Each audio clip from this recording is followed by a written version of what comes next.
Hello students, this video is being recorded in the summer of 2020, right after the end of the spring semester and in the midst of the ongoing COVID-19 pandemic. Since we do not yet know for sure what format our classes will take in the fall, and since there's some likelihood that at least some of us, both students and faculty, will have to be away from campus for a time should the mitigation plans prove ineffective, or should compliance with or enforcement of public health guidelines prove impossible, I am preparing a video version of each of my lectures for the class to have it ready if and when it is needed. It's also the case that necessary distancing requirements in the classrooms may make it impossible that the entire class can be in the same room at the same time. In that case, those whose turn it is to stay away from campus may find these video lectures a better option than relying on a live classroom feed via Zoom or some other technology. So if you're watching this video, it means that we are, for reasons of public and personal health, still unable to meet together in a traditional face-to-face classroom format. All the same, I'll continue to do my best to teach you what I know with whatever tools I have at my disposal. Enjoy the lecture. Our next speech is by Senator Charles Sumner of Massachusetts, and it's entitled "The Crime Against Kansas." It was delivered in the United States Senate in 1856. Now, if you've ever driven in Boston, and especially if you've arrived at Logan Airport and driven into the city, you've gone through the Sumner Tunnel, which is named after Senator Charles Sumner. Now, this particular speech is a really long speech. In the printed volume of Sumner's works, it's about 85 or 90 pages long, and so it will be the only speech that I will assign in excerpt. I've given you a much shorter version of the speech to read, but I've also made available the full text if you're interested in reading all of The Crime Against Kansas. Now, Charles Sumner was born in Boston in 1811.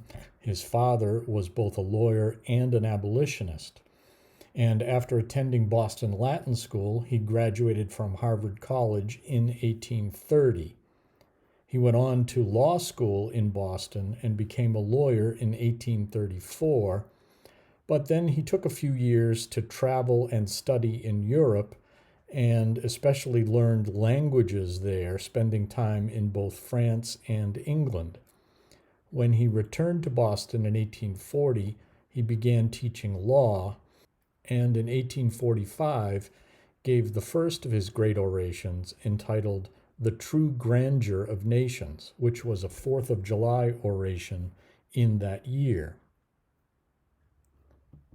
Now, in that speech, "The True Grandeur of Nations," Sumner, in somewhat the same way that Frederick Douglass did, took an unconventional approach to an epideictic occasion. In fact, "The True Grandeur of Nations" is very much an anti-war statement. As he explained to the editor of the published pamphlet version of the speech, "In undertaking to present my views of the true grandeur of nations, I thought that I was most fitly fulfilling the trust that had been reposed in me when I was selected as the voice of the city of Boston on the national anniversary. Believing that in the present state of Christian society, all war and all preparation for war are irrational, unnecessary, and inconsistent with that true greatness at which our republic should aim, I deemed it my duty on that occasion to uphold that truth." And then from the speech itself, he says, "I hope to rescue these terms," that is, the true grandeur of nations. "I hope to rescue these terms, so powerful over the minds of men, from the mistaken objects to which they are applied, from deeds of war and the extension of empire, that henceforward they may be attached only to acts of justice and humanity."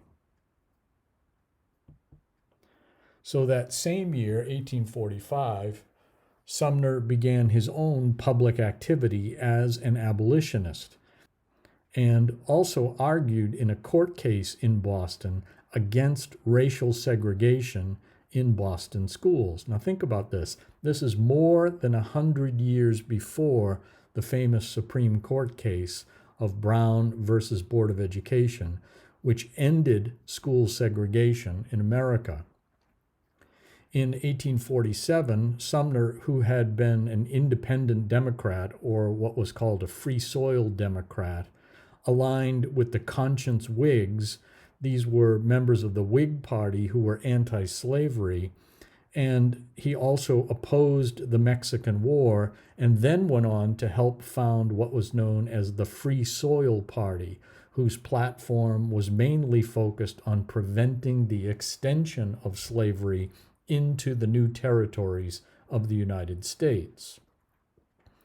In 1851, he was elected to replace Daniel Webster in the United States Senate. Webster, if you may recall, was made Secretary of State, and so the Senate seat for Massachusetts was open. Back then, it was the state legislature that elected the senators to the United States Senate, and in a close election, Sumner was elected to replace Daniel Webster. And he went joining Senator John Parker Hale of Dover, New Hampshire, as the only two abolitionist senators in the United States Senate. Hale is pictured here. You can actually go and visit John Parker Hale's house on Central Ave in Dover. It's part of the Woodman Museum complex there. In 1852, Sumner gave his first speech in the United States Senate entitled Freedom National, Slavery Sectional. So the slavery issue was one of the main topics on which he focused his rhetorical efforts in the United States Senate. And then in 1856, the famous speech, The Crime Against Kansas. And what is depicted here is what happened after Sumner delivered his speech. The speech was considered so offensive by Southern representatives and senators because it was so powerfully anti-slavery that Preston Brooks, who was a representative from South Carolina, came into the Senate and beat Senator Sumner over the head with his cane, hitting him probably about 30 times and rendering him unconscious and gravely injured, in fact. And Brooks's defense of his action was that Sumner had offended the honor of his relative, Senator Butler. So this became a great sensation throughout the nation and probably drew a great deal more attention to Sumner's speech than it might otherwise have gotten. Indeed, the pamphlet edition of Sumner's The Crime Against Kansas sold over 1 million copies. Now, just another bit of trivia about Charles Sumner. If you've been on the UNH campus and taken classes in Murkland Hall, then you may know that Murkland Hall is named after President Murkland, who was the president of the University of New Hampshire, or what was then called the New Hampshire College for Agriculture and Mechanic Arts, when the campus first moved to Durham from Hanover. So here's a picture of Murkland, who is actually Charles Sumner Murkland. And he was the first president, as I said, on the Durham campus. But notice his birth date. Murkland was born in Lowell, Massachusetts on the 30th of May, 1856, a mere 10 days after Charles Sumner completed his Crime Against Kansas speech, and only 8 days after Sumner was assaulted by Representative Preston Brooks in the United States Senate. I expect that since Charles Sumner Murkland's parents were from Massachusetts, they were probably themselves admirers of Senator Sumner and honored him by naming their son and the UNH president after Charles Sumner. In his later career, after recuperating from significant injuries following the beating by Preston Brooks, Sumner returned to the Senate in 1859, now a member of the new Republican Party. He gave another anti-slavery speech in 1860 entitled The Barbarism of Slavery. and then the Civil War broke out in 1861, Sumner advocated to President Lincoln that he make slavery the main purpose of the Civil War. That is, he thought the war should be fought primarily to end slavery. And he also supported the enlistment of black troops in the Union Army. In 1867, as a member of the Foreign Relations Committee, Sumner was instrumental in acquiring Alaska from Russia. And in 1874, Charles Sumner died in Washington, D.C.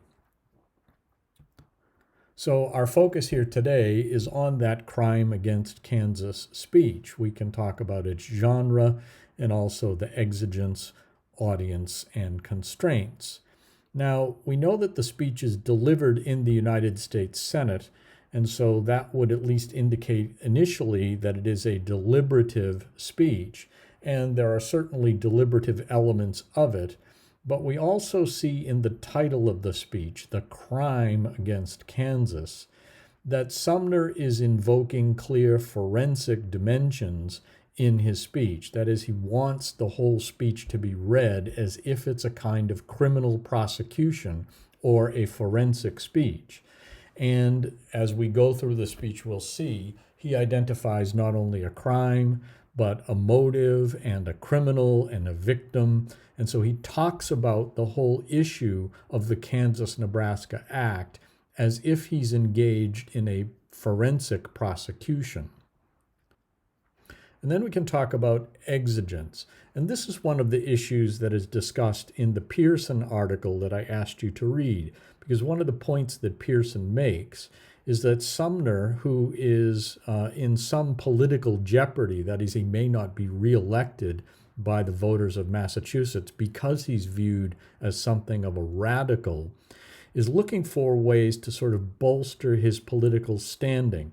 And one of the things he elects to do is to agitate on the question of slavery. And one way to do that is to make a very forceful speech against slavery, which he does in The Crime Against Kansas.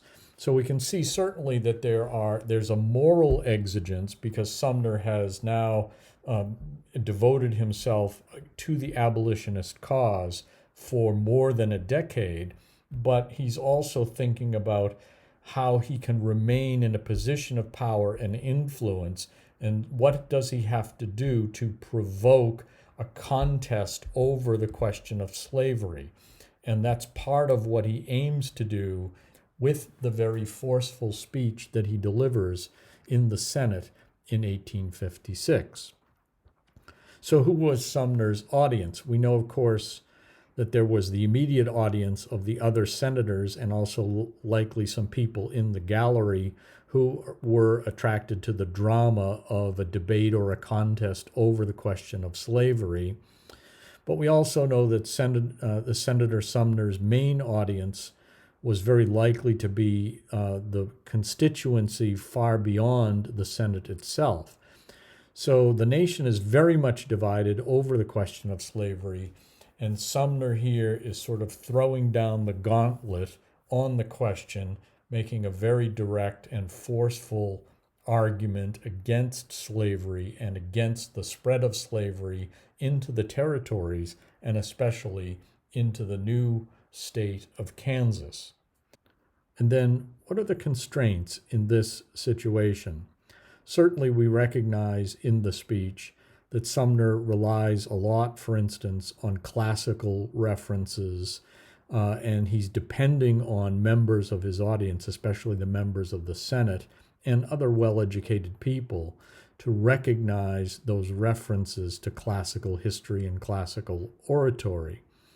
But at the same time, we know that Sumner is actually violating a number of different proprieties in the Senate. He's giving a speech that violates decorum in the Senate by offering personal insults against certain other members of the Senate. So it's obvious that Sumner is not terribly constrained by those rules of decorum in the Senate. But what he is constrained by is the moral crisis of slavery in the United States. And so he feels like the question of decorum or the question of propriety is far outweighed by the moral offense of slavery. And so that's where, if we could identify the source of most of the constraints on Sumner, they would be the moral and ethical constraints on one who was devoted to ending slavery and finding an opportunity to say in a strong way everything he could against that powerful institution and its political influence in America. So in order to understand the crime against Kansas, it helps to know a little bit about the politics of the Kansas-Nebraska Act. So if you look closely at this map here, just above the state of Texas, you'll see a green line, and it says there the Missouri Compromise line. And if you read the full text of Sumner's speech, you'll see he talks about this quite a bit in the speech. But the Missouri Compromise dates from 1820. And in that particular legislative debate, the United States tried to figure out what they should do with the territory that was acquired during the Louisiana Purchase. That took place during the Jefferson administration. So as new territories were organized from the land acquired from France in the Louisiana Purchase, the question was whether or not and how much of that territory should be open for the expansion of the institution of slavery. You see, for example, on this map, all of the states depicted in red are slave states, and all of the states depicted in blue are free states. And so the question is, what do we do with that territory? And the territory here that falls under the Louisiana Purchase and the Missouri Compromise is the territory depicted in orange, the Kansas and Nebraska territory. The other territories here, Utah Territory and New Mexico Territory, that's land that is acquired from Mexico as the result of the Mexican-American War in the late 1840s. But the concern with the Missouri Compromise was the land acquired from France in the Louisiana Purchase. And in 1820, the United States government, that is the legislature, the Senate and the House of Representatives and the president, all agreed on this Missouri Compromise. And the compromise was that Missouri would enter the Union as a slave state, but Maine would enter the Union as a free state. So the number of slave states and the number of free states would remain balanced. And then henceforward, every new territory or state formed from the Louisiana Purchase that was north of that 3630 Missouri Compromise line would be free territory, and the territory south of that 3630 line would be open to slavery. But then advance ahead another 27 years, and the United States is going to war with Mexico and acquiring not only the Utah Territory and New Mexico Territory shown here, but also all of what is now California and indeed portions of what is now Texas. And all of that is acquired from Mexico, but not all of that territory comes under the Missouri Compromise Agreement. So one question is, after the acquisition of the territory from Mexico, is what happens with regard to slavery in those territories? Now that question about the territory acquired from Mexico gets settled in what becomes the Compromise of 1850. But then when we move all the way to 1854, and the focus is turned on organizing the Kansas and Nebraska territory, the deal of the Missouri Compromise, as Sumner points out, is all undone.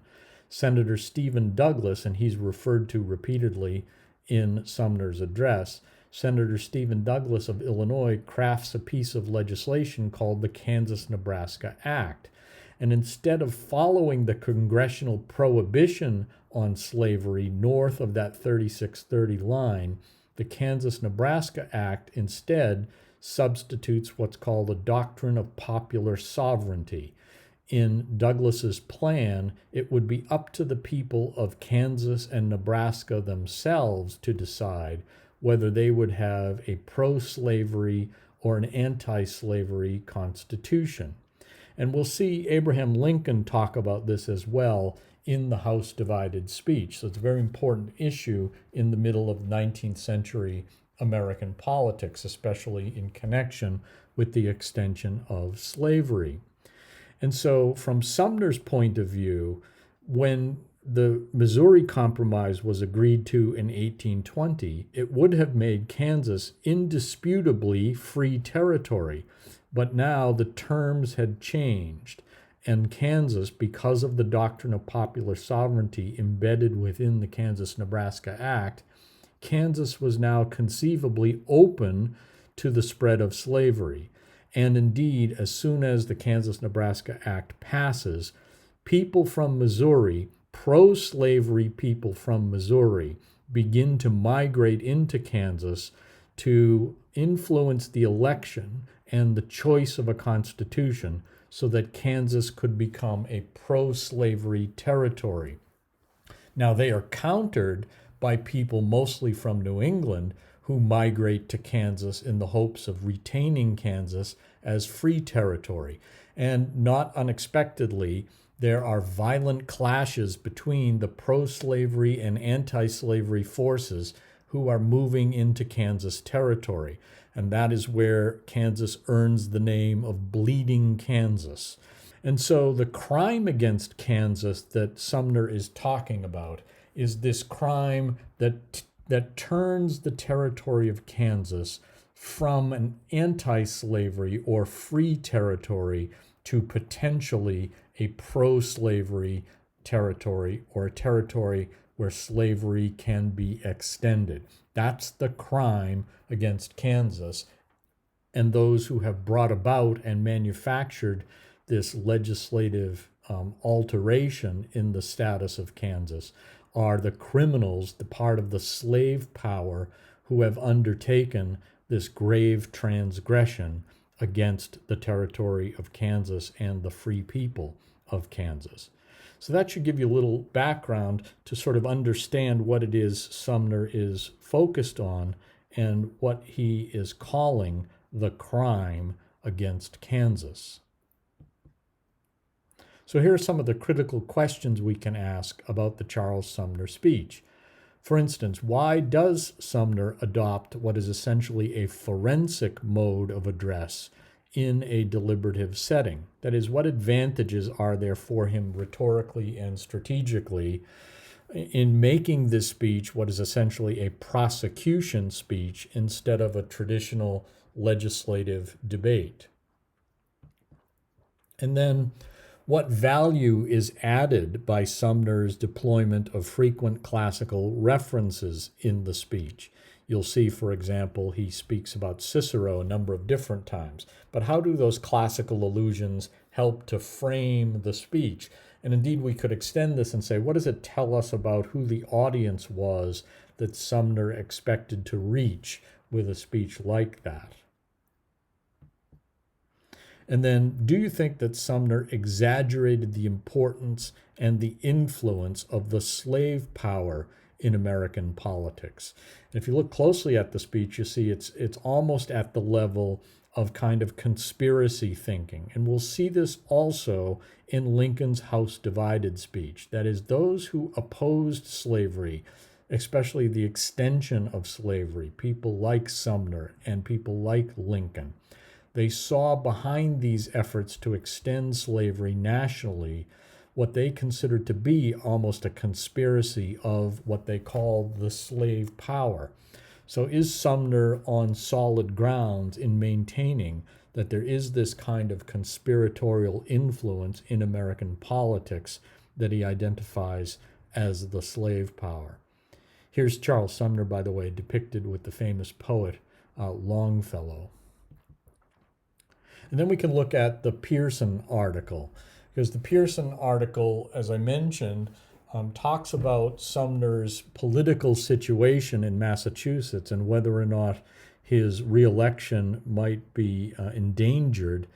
But then Pierson focuses on what it was that Sumner tried to do in his Crime Against Kansas speech. And in particular, Pierson focuses on the sexual imagery, especially the imagery of rape that comes across in Sumner's speech. It's a way in which Sumner was able to remind Northern voters about the moral outrages that take place within the institution of slavery, and in particular, the sexual exploitation of female slaves by white masters. And so, as Pierson points out, the path Charles Sumner decided upon was to escalate the level of anti-slavery rhetoric in Massachusetts by attacking the morality of slavery itself. He did so subtly and systematically, breaking new ideological ground for the Republican Party and the United States Congress as a whole. Sumner criticized slavery at its core sexually predatory. To be sure, abolitionists had long protested against the slave master's sexual control over his property. Consensual sex, they preached, was a necessary foundation for a good family life and moral society, but slavery, of course, undermined that at every turn. And then Pierson goes on to say that Sumner hammered away at his theme, despite his disclaimer that I do not dwell, sir, on the sale of fathers and mothers, husbands and wives, brothers and sisters, little children, even infants, at the auction block. On this, the practical prostration of all rights, all ties, and even all hope. On the deadly injury to morals, substituting concubinage for marriage, and changing the whole land of slavery into a byword of shame, only fitly pictured by the language of Dante when he called his own degraded country a house of ill fame. As Pierson says, clearly Sumner continued, the substitution of concubinage for marriage disproved Southern claims that God had ordained slavery. And then we see Pierson talking about Bleeding Kansas. Bleeding Kansas and fraudulent elections there offered an opportunity for Sumner to vigorously press the slavery issue. And so then that leads to the Crime Against Kansas. Buoyed by word of the momentary safety of his Senate seat and driven by recommendations to attack the peculiar institution sharply, Sumner began his preparations for the Crime Against Kansas. Understanding the nature of his address, Sumner foresaw conflict. Late in March, and the speech is given in May, late in March he predicted to Gerrit Smith a long season of excitement and ribald debate. Julia Ward Howe later recalled that he had promised to deliver a speech in the Senate which will occasion a good deal of excitement. It will not surprise me if people leave their seats and show signs of unusual disturbance. So there isn't any question then about Sumner's intent to deliberately offend some members of the Senate with his attack on slavery. Then a little further on in the article, Pierson says just 2 days before his speech, Sumner wrote to Theodore Parker, who had called for a qualitative difference in anti-slavery rhetoric, that he planned to, quote, pronounce the most thorough philippic ever uttered in a legislative body, taking stock of the Massachusetts political situation and his own ideological inclinations. Sumner introduced the explosive issue of the sexual exploitation of slave women to the United States Senate. Now here we see Sumner calling his speech a philippic, and that philippic, that's another classical reference. It goes back first to Demosthenes, the ancient Athenian orator, who gave a series of speeches condemning Philip of Macedon, and that's where the word philippic comes from.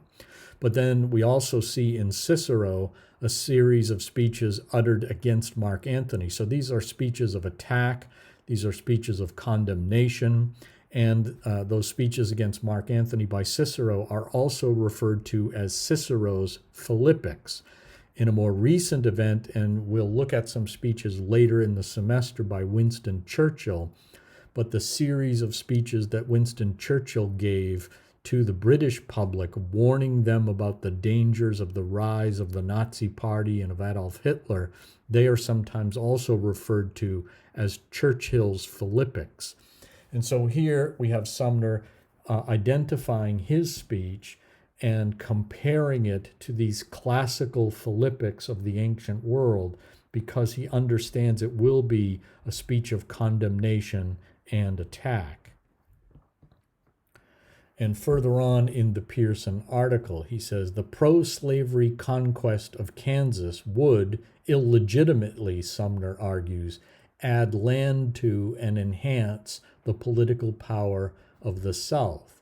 Sumner's sexual imagery can, however, also be taken more directly.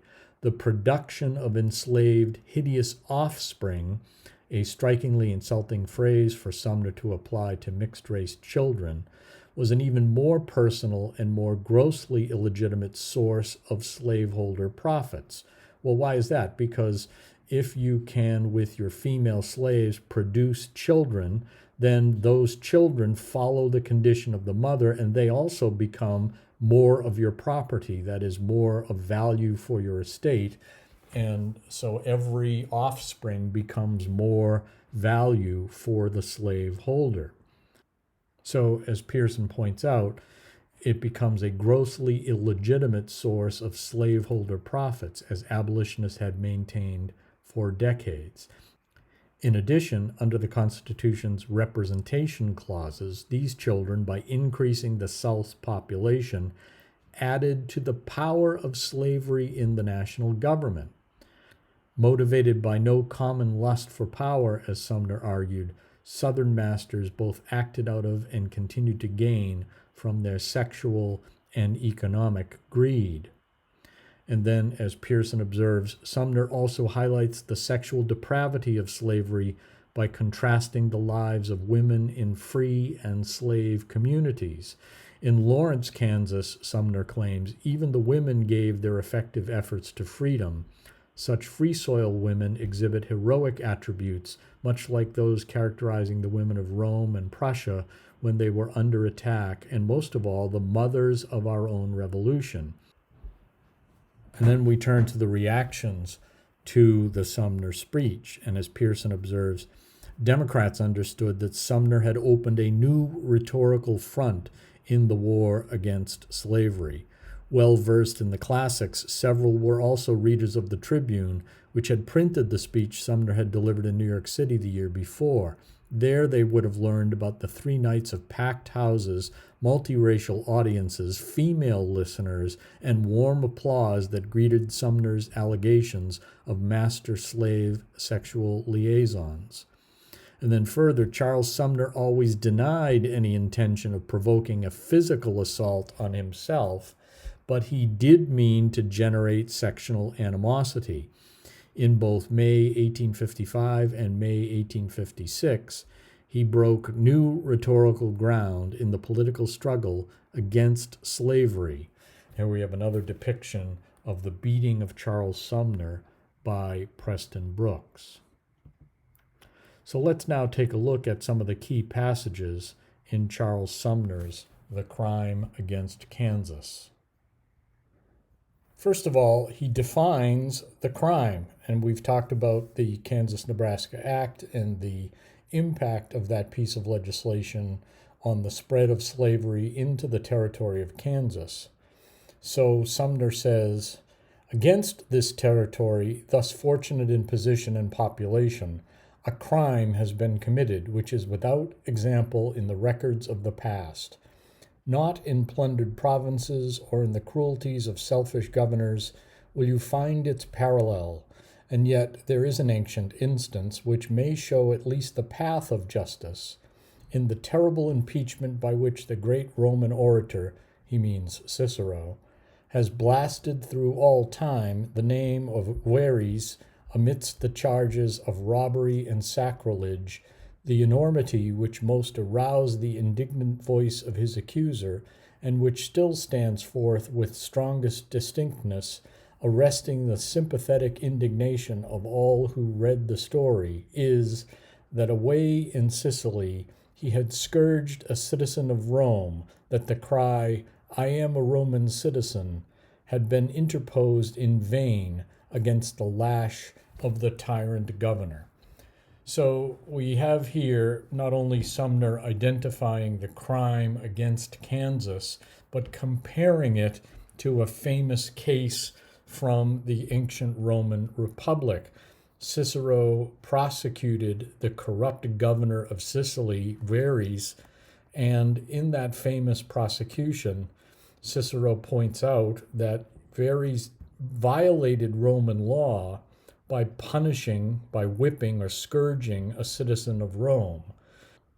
So the point here is that Sumner is using one of the most infamous cases from ancient literature and history as a comparison to what has happened to the territory of Kansas in the 1850s. And then he refers to the motive for the crime against Kansas. But the wickedness, which I now begin to expose, is immeasurably aggravated by the motive which prompted it. Not in any common lust for power did this uncommon tragedy have its origin.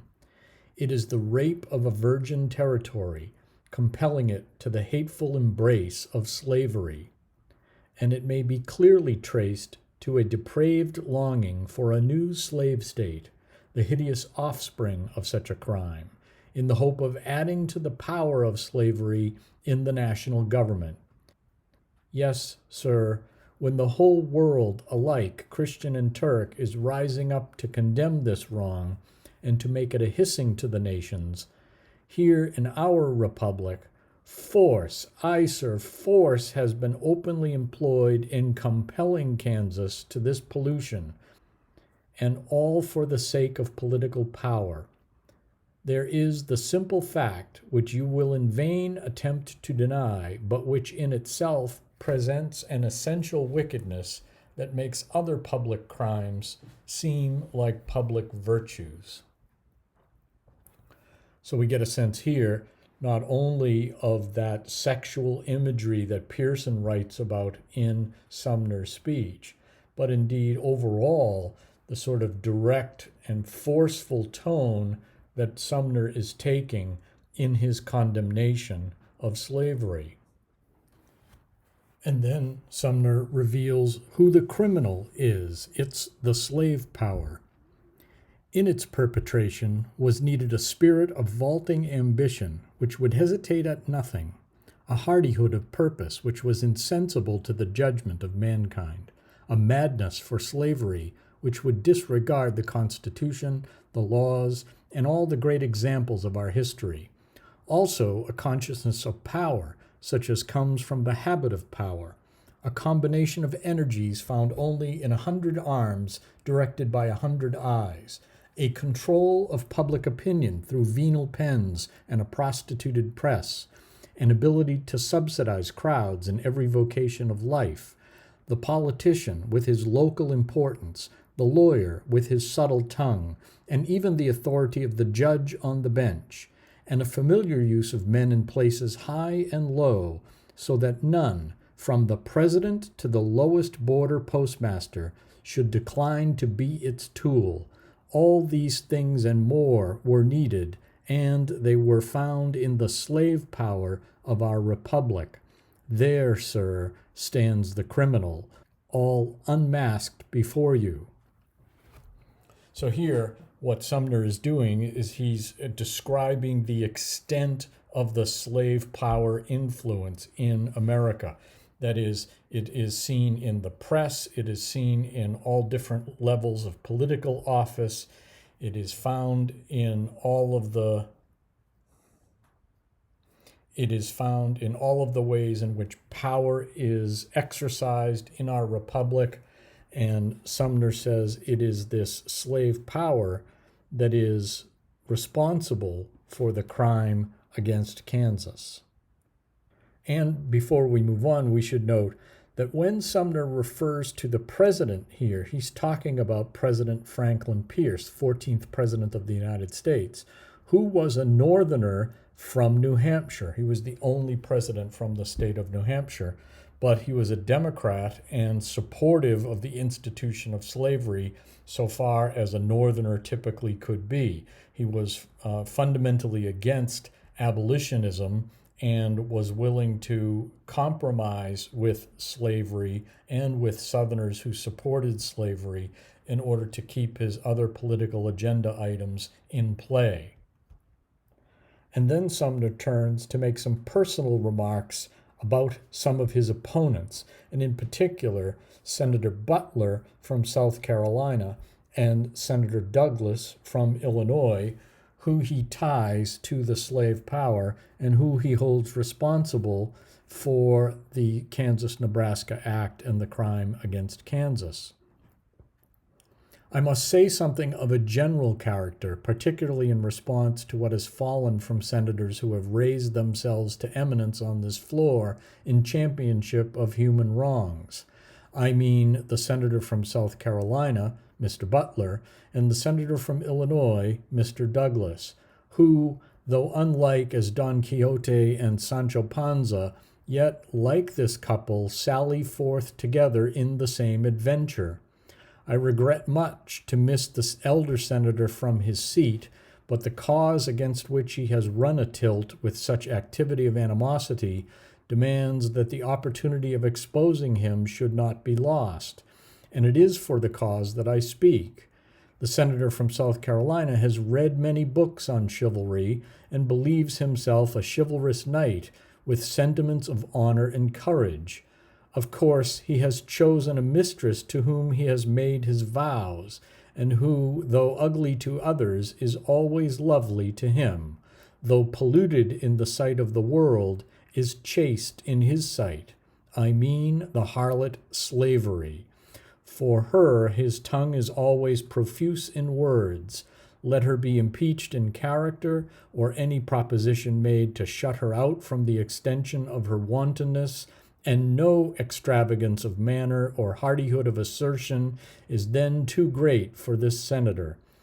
The frenzy of Don Quixote in behalf of his wench Dulcinea del Toboso is all surpassed. So this is one of the passages that obviously drew the ire of Preston Brooks, because he's the nephew of Senator Butler.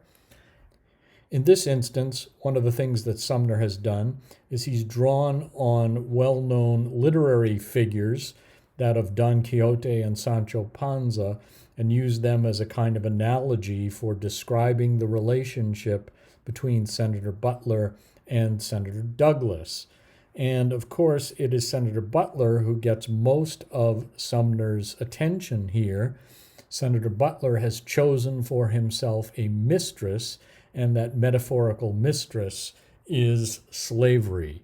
She's ugly in the sight of the world, but beautiful to Senator Butler. And as Sumner says, I mean the harlot Slavery. But there again, we see what Pierson is talking about with the references to sexual imagery in Sumner's speech.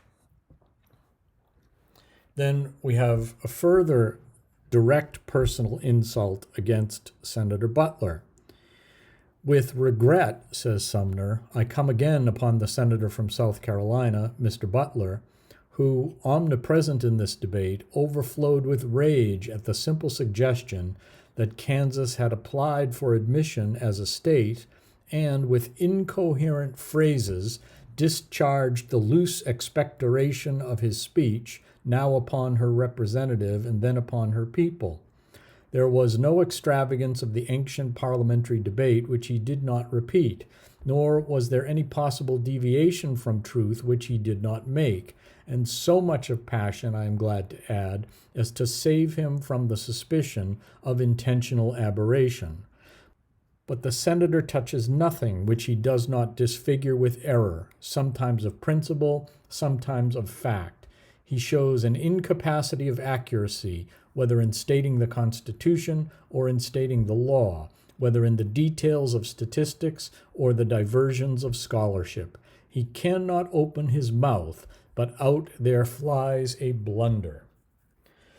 So this might remind you a little bit of Daniel Webster's attack on Robert Hayne in the famous Webster-Hayne debate of 1830, because here again we have a very personal, directed attack on Senator Butler from Senator Sumner. And as it was in the Webster-Hayne debate, Sumner, like Webster, disparages the oratory of his opponent. Sumner says of Butler that in addressing the Senate with incoherent phrases, he discharged the loose expectoration of his speech.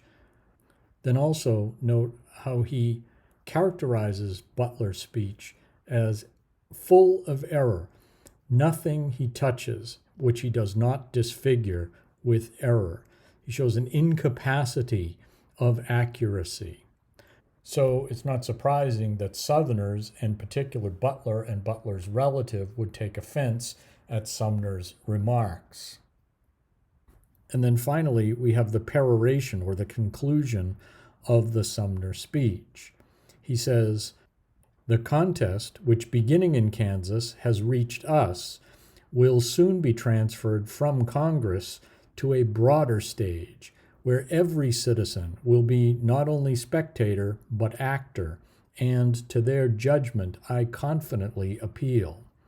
To the people now on the eve of exercising the electoral franchise in choosing a chief magistrate of the Republic I appeal, to vindicate the electoral franchise in Kansas. Let the ballot box of the Union, with multitudinous might, protect the ballot box in that territory.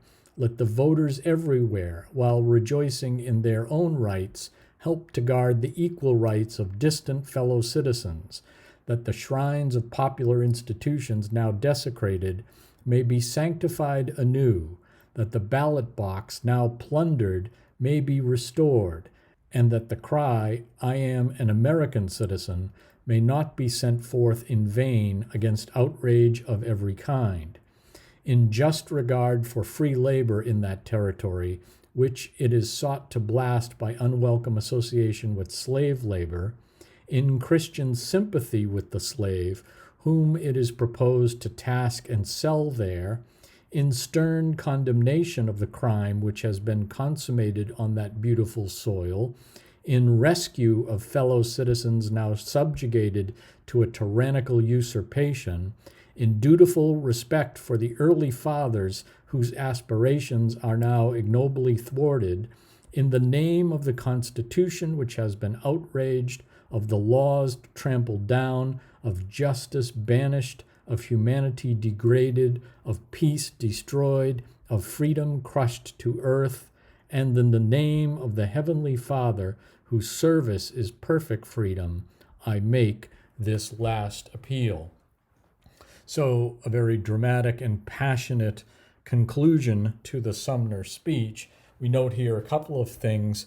First of all, that expression of Christian sympathy for the slave, again indicating that abolitionists were mostly evangelical Christians, and certainly that their persuasive strategy was to rely on sympathy with the slave.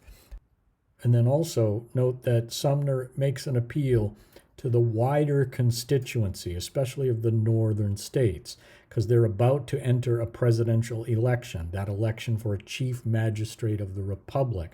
And so he's appealing to them to let their votes, let their ballot speak about what is going on in Kansas. The outrage in Kansas, the crime against Kansas, has been to create a pro-slavery constitution in a territory that should, under the Missouri Compromise, have remained free. And finally, note Sumner's use of the phrase, "I am an American citizen," which again calls to mind the early part of the speech, where he draws that analogy between Cicero and the corrupt governor of Sicily, Verres. Here again, Sumner is reminding us that he is like Cicero, the heroic orator prosecuting a dreadful crime. And so we take away from Charles Sumner's Crime Against Kansas speech another glimpse of the United States in the time of the great controversy over slavery and the spread of slavery to the territories. This is also the chief issue in our next speech, which will be Abraham Lincoln's House Divided speech from just 2 years later in 1858.